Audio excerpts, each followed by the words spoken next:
할렐루야. 우리 가정의 주인 되시는 누구께? 크게 누구께? 맞습니다. 여러분, 지금 가행 시리즈 두 번째 시간인데, 가행이라고 하는 것은 가정 행복의 줄임말입니다. 여러분, 질문합니다. 우리 가정을 누가 세우셨을까요? 크게 누가 세우셨어요? 여러분이 세우셨죠. 그렇죠? 3번 만나야 되는데 2번 만나가지고 엮여가지고 지금 부부가 됐고 가정 이루셨잖아요. 맞아요, 틀려요? 누가 세우셨어요? 그래요. 그 믿음으로 우리 가정을 들여다보아야 행복합니다. 내가 선택하고 내가 고른 것이 아니라 하나님이 보내주신 아내이고 하나님이 보내주신 남편이고 하나님이 우리 가정에 담아주신 하늘의 기업이 자녀라고 하는 사실을 믿고 사는 사람이 행복한 거예요. 그래서 우리 가정의 시작은 우리가 아니라 땅이 아니라 하늘입니다. 하늘에서 시작이 됐고 하나님이 우리 가정을 세워주셨어요. 그래서 하나님의 관심, 1차적인 관심이 어디에 있느냐면 바로 가정에 있어요. 왜? 하나님이 세우셨으니까. 그러면서 우리 가정을 향한 하나님의 소원이 있어요. 그 소원이 바로 뭐냐면 우리 가정이 행복한 거예요. 여러분, 예수님 믿으시고 부부가 행복하셨으면 좋겠고, 예수 믿고 여러분 가정이 행복하시기를 바라고. 왜? 그게 하나님의 소원을 이루어 드리는 거예요. 오늘 두 번째 시간입니다. 어떻게 하면 우리 가정을 행복하게 할 수 있을까? 두 번째는 바로 어버이 문제입니다. 여러분, 오늘이 무슨 날이에요? 어버이 주일입니다. 1956년도에 한국에 처음으로 시작이 된 날이 있었죠. 그 날이 바로 어머니 날이었습니다. 그래서 5월 8일이 어버이날이 아니라 어머니날로 그렇게 시작을 했죠. 머더스데이로 그렇게 시작을 했어요. 그러다 보니까 이 땅에 아버지들이 입이 이만큼 나온 거예요. 아빠는 뭐냐 그거죠. 그래서 이제 아버지들이 원성이 자자하니까 슬쩍 끼워 넣어서 1973년도부터 이름만 좀 바꿔 준 겁니다. 그래서 그때부터 어머니 날이 아니라 어버이 날로 그렇게 바꾸었는데, 아무튼 이 어버이 날이 되면 아빠하고 엄마하고 어느 쪽의 이미지가 더 강합니까? 엄마가 더 강해요. 여러분, 전 세계적으로 보면은 어머니하고 아버지 날이 따로따로 지켜요. 여러분, 미국만 하더라도 아버지 날 파더스데이는 6월 셋째 주일이에요. 셋째 주일. 일본도 그리고 중국도 마찬가지입니다. 근데 우리는 지금 어머니 날에다가 아버지를 살짝 끼워 넣어서, 아무튼 끼워 줘서 고맙죠. 감사하긴 한데, 그렇게 해서 이제 오늘 우리가 어버이날로 함께 지키고 있습니다. 여러분, 이 어머니날, 어버이날이 되면 꼭 기억하는 가곡이 있습니다. 어렸을 때 부르면서 눈물 흘렸던 그 노래. 이제 나이 들고 가정을 이룩하고 이제는 부모가 됐잖아요. 그래서 자식을 길러보고 자식을 낳아보고 그러면서 또다시 부모님의 마음을 가슴으로 뭉클 느끼면서 부를 때마다 눈시울이 뜨거워지는 한국의 가곡. 혹시 무슨 노래인지 기억하셔요? 어머니의 노래. 양주동 씨가 가사를 썼고 이흥렬 씨가 곡을 붙인 어머니의 마음이라고 하는 노래. 우리 앞서가신 부모님 다시 한번 회상하고, 또 살아계신 아버님, 어머님이 계시면 고마운 마음을 담고, 또 자녀된 마음으로서 우리 부모님들의 마음을 꼭 마음에 새기면서 그 마음을 그 가사 속에 양주동 씨가 너무 잘 거기다가 표현을 했잖아요. 한번 불러보셨으면 좋겠어요.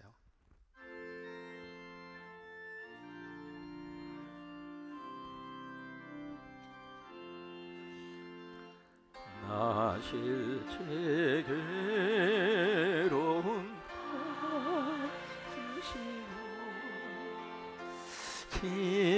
길제 밤낮으로 애쓰는 쉰 자리 마른 자리 가라앉히며 손발이 더려도 고생하시네. 하늘 아래 높다리 어머님의 인생 가이없어. 이 정도 부르면 눈가에 눈시울이 뜨거워질 수밖에 없어요. 과거에 우리 부모님들 참 못 먹고 못 살고 힘든 그 시절에 우리 낳으셔서 길러주시고, 그 부모님들의 헌신과 눈물과 사랑이 있었기 때문에 오늘 우리가 존재하고 있는 거잖아요. 그래서 그 부모님의 사랑과 마음을 막상 느끼는 순간 좀 잘해드려야지 싶은데 내 곁에 계시지 않는 거예요. 근데 아직 판주작 하지 마시고요. 예. 보면 여기 1절 가사예요. 1절 가사만 불러도 눈시울이 뜨거워지잖아요. 그런데 2절은 지나가고 3절 가사를 보시면 참 마음에 뭉클함이 있어요. 3절에 보시면 사람의 마음속에는 온 가지 소원, 그 다음에 누구의 마음속에? 아버지 마음도 똑같습니다. 어머니만 꼭 강조하지 마시고 어머님의 마음속에 오직 몇 가지? 한 가지. 아낌없이 일생을 누구를 위해서? 그게 부모 마음이에요. 참 묘합니다. 부모는 내 입으로 들어가는 것보다도 자식 입으로 들어가는 것을 보면서 행복한 거예요. 내가 잘 있고 내가 잘 되고 내가 성공하는 것보다도 우리 자녀들이 더 잘 되고 우리 자녀들이 더 성공하고 우리 자녀들이 사랑을 받고 우리 자녀들이 앞길이 활짝 열려지고 그 모습을 보면서 행복하다, 그렇게 말해줄 수 있는 유일한 분이 부모예요.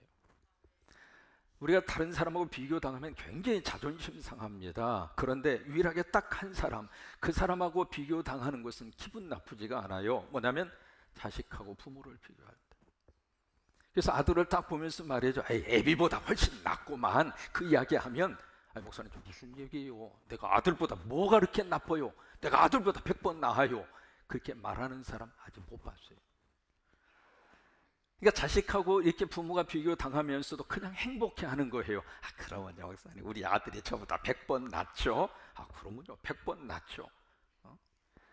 그 무슨 얘기냐면 그게 부모의 마음이라고 하는 거예요. 그런 것처럼 여기 3절 가사가 그런 내용을 품고 있거든요. 우리 3절 가사만 다시 한번 기억하면서 한번 불러봤으면 좋겠어요.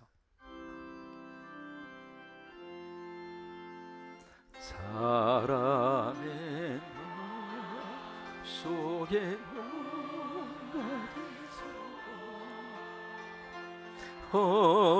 어머니의 마음 속에 오직 한 가지, 아낌없이 일생을 자식 위하여 쌀과 뼈를 가서 바치는 마음, 인간의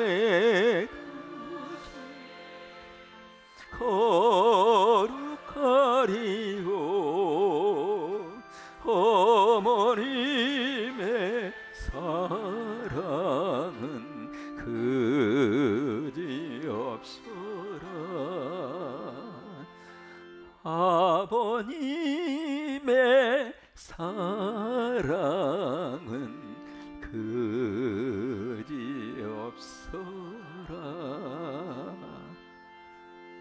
꼭 아버님의 사랑은 그지없어라 끼워넣고 싶었습니다.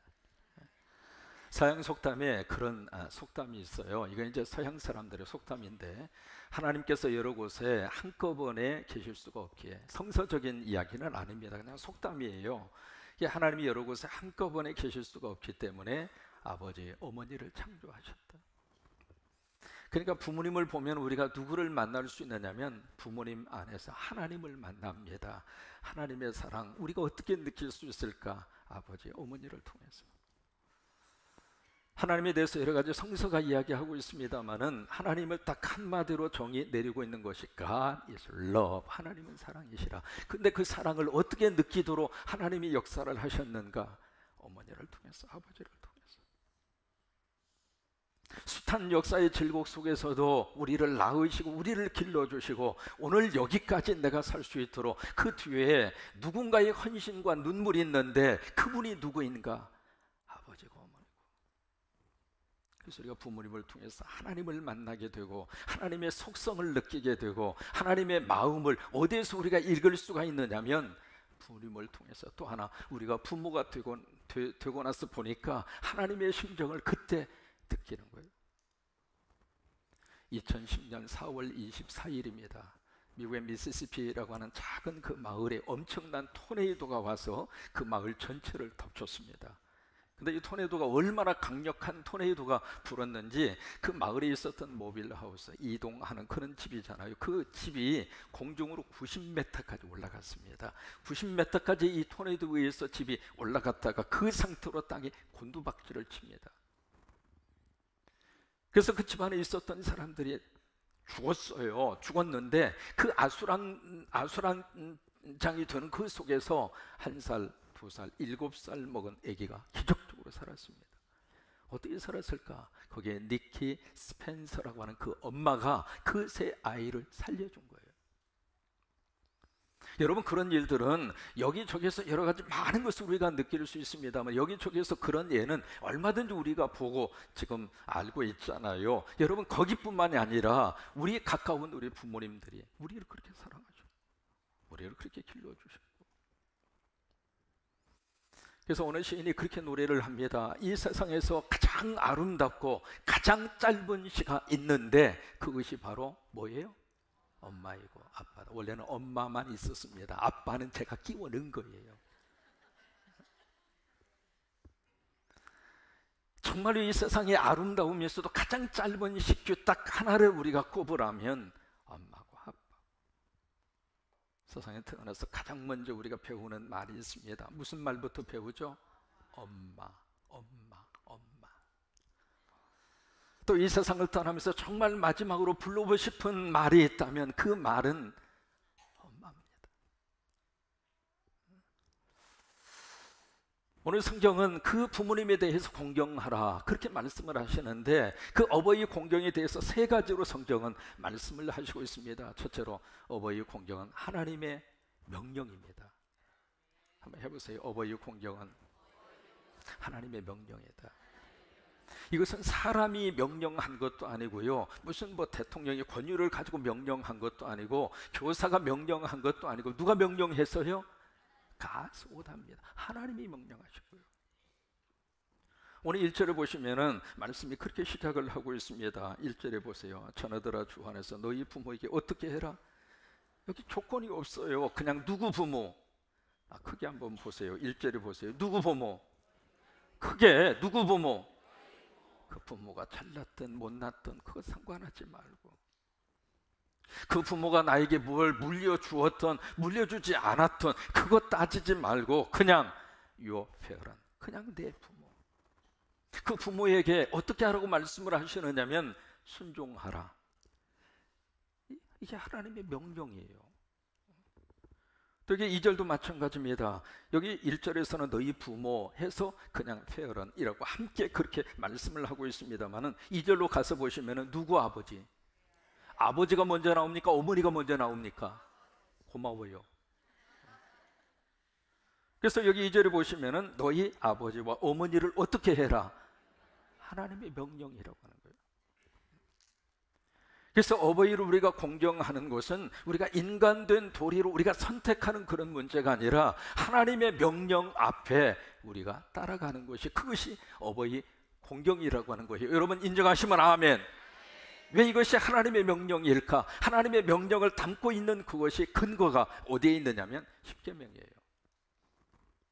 모세를 통해서 시내산에서 모세가 40일 동안 금식한 다음에 하나님이 모세에게 십계명을 주시는데 십계명은 2가지의 뜻이 있어요. 첫째로 하나님께서 친히 써서 주신 하나님의 친서, 그게 십계명이에요.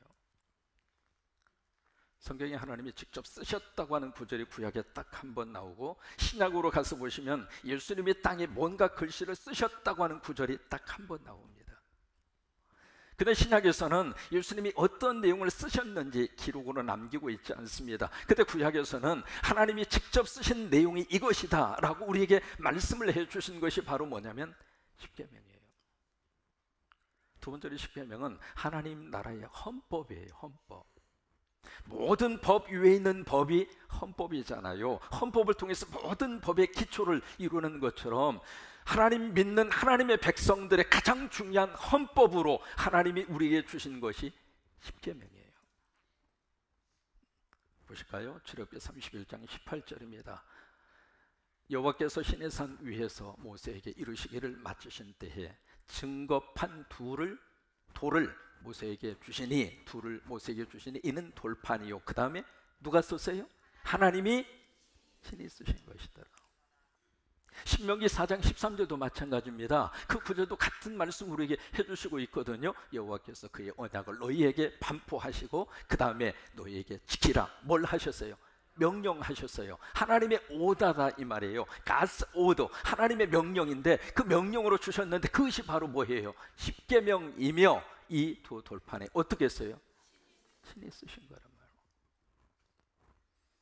그래서 이 십계명은 두 가지의 내용을 가지고 있잖아요. 첫 번째에서 네 번째까지는 하나님과의 관계 속에서 나 위에 다른 신 두지 말아라, 우상을 섬기지 말라, 하나님의 이름 망령되이 일컫지 말아라, 안식일을 기억하여 거룩하게 지켜라. 이건 하나님과의 관계 속에서 하나님이 우리에게 주신 법이라 이 말이에요. 그리고 다섯 번째부터 열 번째까지는 인간 관계 속에서, 인간관계 속에서 가장 먼저 우리에게 주신 다섯 번째 계명, 그것이 바로 출애굽기 20장 12절, 바로 5계명이죠. 그 5계명의 내용이 내 부모를 어떻게 해라. 다시 한번 크게 어떻게 하라. 이거 잘 읽어야 됩니다. 주일학교 학생 보고 이 본문을 읽으라고 그랬더니 내 부모를 공격하라. 그래서 선생님이 아니 그거 틀렸어, 다시 읽어 그랬더니 내 부모를 공격하라. 우리 시대가 지금 그런 것을 지금 반영을 하고 있는 뉘앙스 중에 하나입니다. 부모를 공경해야 되는데 부모를 공격하고 있는 거예요. 그래서 아버지 어머니 공격하는 자식이 의외로 많습니다. 아버지 때문에, 어머니 때문에 내가 지금 이 모양 이 꼴이 됐다고. 왜 아버지 어머니를 못나서 우리로 하여금 금수저로 태어나게 좀 해서 먹고 사는 문제 힘들지 않도록, 왜 취직이 힘드니까 결혼 문제도 팡팡 잘 연결이 되도록 아버지 그렇게 좀 해주시지 어떻게 흙수저 인생으로 태어나게 해서. 그게 바로 뭐예요? 부모 공격하는 거예요. 여러분, 자식이 부모를 공격하면 참 그 자식 앞에 때릴 수도 없고 야단칠 수도 없고.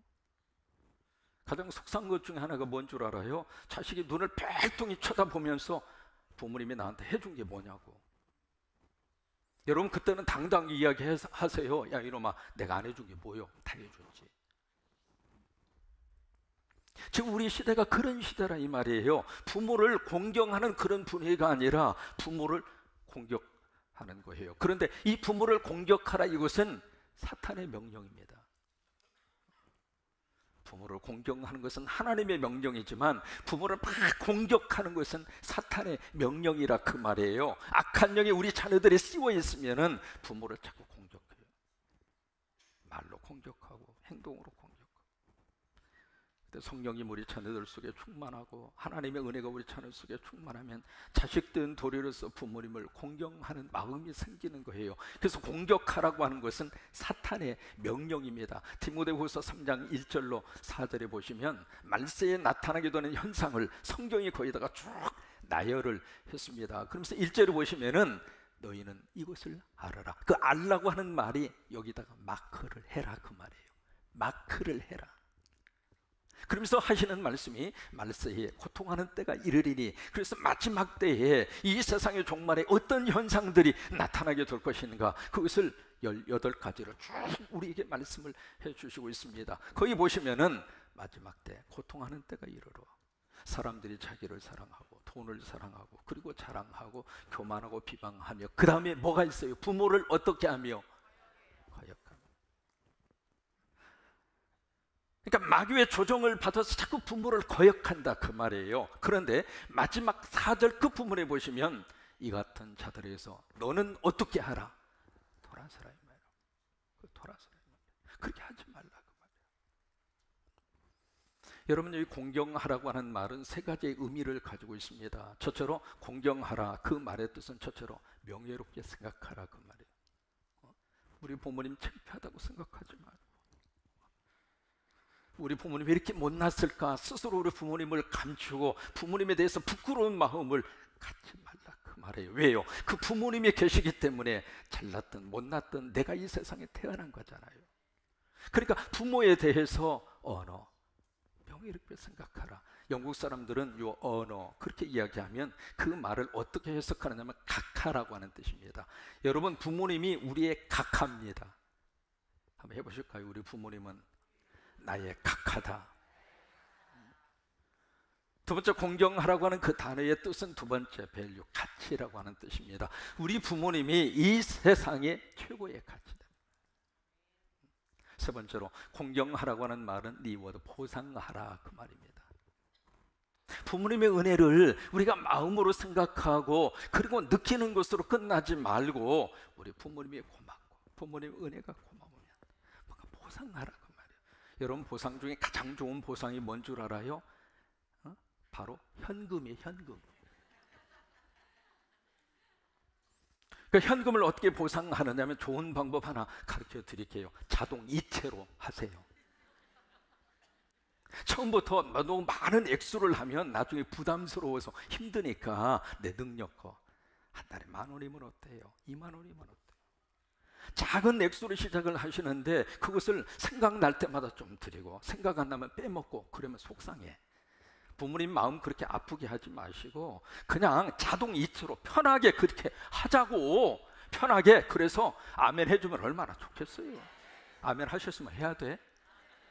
그러니까 그런 자동 이체로 해서 한 달에 얼마씩이라도 우리 자녀들이 우리 이렇게 생각해 주는구나. 부모님이 흐뭇한 거예요. 여러분, 그 돈 받으면 부모가 다 먹습니까? 나중에 곱빼기가 돼가지고 도로 가요. 내 부모를 공경하라, 리워드, 보상하라, 그 말이에요. 두 번째로, 어버이 공경은 옳은 일입니다. 한번 해보실까요? 어버이 공경은 옳은 일이다.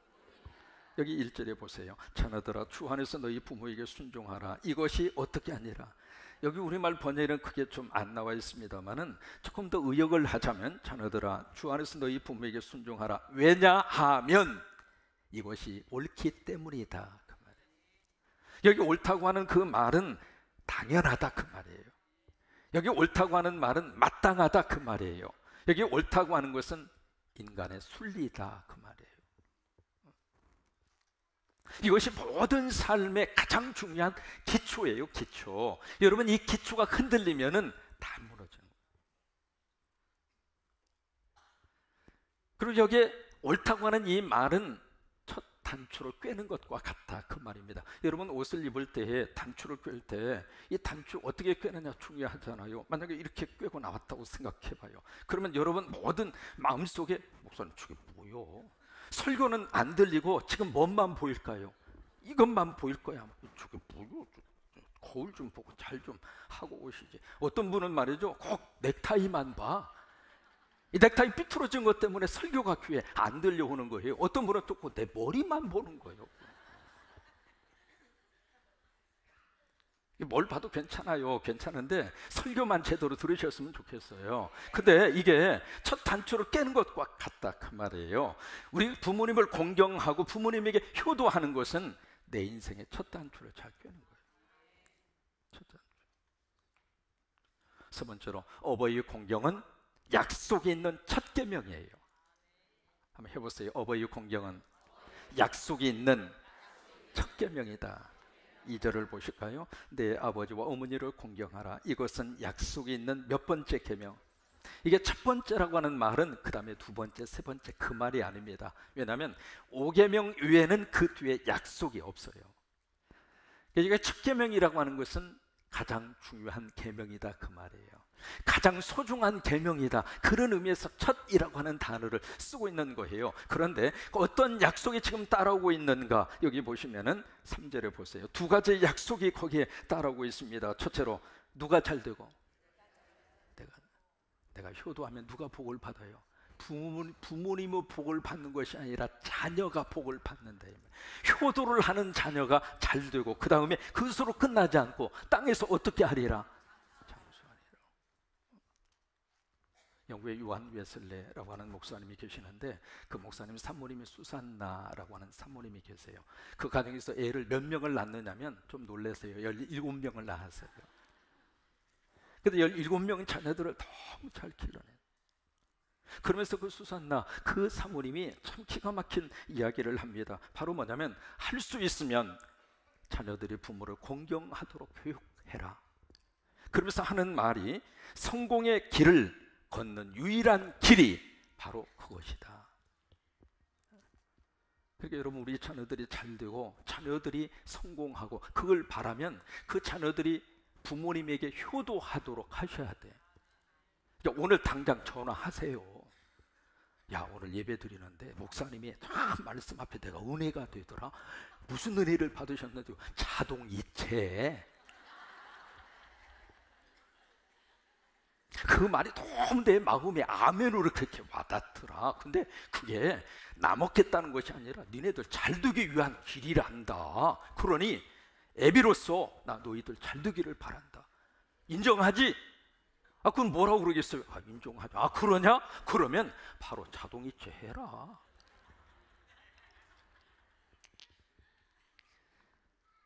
그러니까 자녀들이 잘 되고 자녀들이 성공할 수 있는 길이 부모 효도이니까 어떻게 해서라도 꼭 전화하세요. 전화번호 모르면 010-7270-1338로 전화를 해서라도. 그래서 우리 자녀들이 효도를 할 수 있도록 가르쳐야 될 책임이 부모한테 있어요. 그냥 가만히 앉아서 이놈의 자식 나한테 전화도 안 하고 말이야. 생일인데도 이거 잊어버리고 말이야. 내가 지 나갈 때 얼마나 고생했는데. 그리고 섭섭하고 마음 아픈 상태로 지나가지 말고 지금은요 막 이야기를 해야 돼. 막 이야기를 하는데 어떻게 하느냐? 차목사 핑계를 대. 정 말하기 어려우면 이거요, 인터넷 다 우리 홈페이지에 올라가니까 오늘 날짜 설교 딱 이야기하면서 그 목사님 설교 한번 들어봐라, 그렇게 하세요. 이것까지 다 지금 인터넷에 다 나갈 거예요. 어느 분이 이제 교회 오셔서 신앙생활 하시는 집사님이셨는데, 다른 것은 다 우리가 말씀대로 순종하고 그리고 하겠는데 어버이 주일만 되면 그 집사님 마음이 너무 괴롭고 아픈 거예요. 그 말씀 앞에서 아멘은 안 할 수 없는데 순종하고 공경하라, 그렇지, 하나님 말씀이지. 그런데 이 집사님의 마음에는 부모님에 대한 원망과 부모님에 대한 상처가 너무 깊어서 도저히 그 말씀대로 할 수가 없는 거예요. 왜냐하면 어머님이 세상 일찍 떠나시고 그 아버님이 이 핏덩어리를 데리고 있다가 도저히 힘들으니까 고아원에 맡겨버리고 아버지가 도망가 버렸어요. 그때부터 이 사람이 고아원에 들어가서 너무 힘든 어린 시절을 보낸 거예요. 다른 친구들 부모님이 있는 모습 보면서 우리 아빠도 있었는데 어떻게 나한테 이럴 수 있는 거야. 그게 이제 마음속에 한이 된 거예요. 여러분, 우리가 부모로서 이렇게 보면 자녀들에게 상처 줄 수 있는 가능성 참 많아요. 그래서 참 부모 노릇 한다는 게 쉽지가 않습니다. 부모 되는 것은 쉬워도, 왜? 애기라면 부모니까. 부모 노릇하는 것은 평생 짊어져야 할 숙제란 말이죠. 그런데 그 상처 속에서 너무 아픈 거예요. 근데 이분이 이를 악물고 내가 성공해야지. 그래서 열심으로 해서 이분이 사업을 일으켰고 성공을 하고 결혼도 하고 가정도 이룩하고 돈도 벌고 그리고 예수 믿고 신앙생활도 하게 됐어요. 그런데 그걸 어떻게 아버지가 어떻게 알고 수십 년 만에 이 딸 집에 찾아온 거예요. 찾아와서 나 네 집에 살아야 되겠다. 그래, 그리고 덤벼드는 이 아버지를 매몰차게 내몰 수는 없고, 그래서 이제 뒷방을 내들여서 살게 하는데 얼굴 볼 때마다 속에서 막 그러고 그러는 거예요. 그래서 이번에 견디다 못해서 독한 마음을 품습니다. 그리고 아버님에게 라면을 드리면서 아버님, 우리가 없는 사이에 라면 끓여 드세요 하고 그 라면에 독약을 탔습니다. 그리고 아침에 출근을 합니다. 저녁 때가 돼서 돌아가시겠거니 그 생각을 하고 딱 와서 보니까 죽긴 죽었어요. 그런데 아버지가 아니라 딸이 죽어 있습니다. 그 딸이 그날따라 학교 갔다가 일찍 와서 보니까 배가 고파서 이렇게 보니까 이 부엌에 라면이 있어서 아버지는 아침에 그냥 볼 일이 있어서 나가셨고, 그래서 그 라면을 끓여 먹고 딸이 죽은 거예요. 그 일이 터지고 나니까 더 아버지에 대해서 미운 감정이 이제는 하늘까지 치솟아 오른 거예요. 그래서 도저히 견딜 수가 없어서 어떻게 해요? 이번에 새벽기도 온 거예요. 우리가 세상에서 힘들고 고통스러운 문제가 있으면 아버지 집에 와야지 어디로 갑니까? 그래서 새벽기도 와가지고 막 무슨 기도가 되겠어요? 엉엉 그냥 우는 거예요. 하나님 어떻게 하다가 어떻게 나 이런 막 엉엉 울면서 그런 식으로 이제 몇 개월 동안 그러면서 속에 있는 것을 하나씩 풀 수 있도록 하나님이 그렇게 역사를 하셨는데, 새벽기도 하다가 깜빡이게 졸았어요. 졸면서 꿈을 꿨는데 꿈에 아버지가 죽은 거예요. 아버지가 죽었다는 그 사실 앞에 이 집사님이 얼마나 행복한지 말이죠. 막 춤을 덩실덩실 추면서 우리 아빠 죽었다, 우리 아빠 죽었다, 할렐루야 아멘 그러면서 그냥 기쁘고 기쁘도다, 항상 기쁘도다. 그래서 막 이 집사님이 너무 행복한 거예요. 아버지 죽었다는 거가. 그래서 진짜로 우리 아버지 죽었나 싶어서 덮어놓은 얼굴을 딱 들춰서 보는데, 딱 보는 순간 아버지 얼굴이 아니라 예수님 얼굴이에요. 그리고 이분이 꿈을 깬 거예요. 근데 참 신기한 게 그 다음부터 아버지 얼굴을 딱 보면 아버지 얼굴이 예수님 얼굴로 바꾸어져서 보이는 거예요. 성령님이 도와주신 거죠. 그래서 결국 그 집사님이 아버님을 주님 모시듯이. 결론입니다. 하나님 우리 가정 세우셨어요. 그 가정이 세워지기까지 부모님이 계십니다. 그 부모님에게 우리 자식된 도리로서 무엇을 어떻게 할까 하나님이 말씀하십니다. 그 부모에게 순종하고 공경해라. 왜? 어버이 공경은 하나님의 명령이니까. 두 번째, 어버이 공경하는 것이 옳은 일이니까. 세 번째, 어버이 공경하는 일이 약속이 있는 첫 번째 계명이니까. 네 번째, 어버이 공경을 왜 하라고 하시는가? 내가 잘되고 땅에서 장수의 그 복을 받을 수 있도록. 이 어버이 주일에 그런 은혜가 넘치게 되기를 주의 이름으로 축원합니다.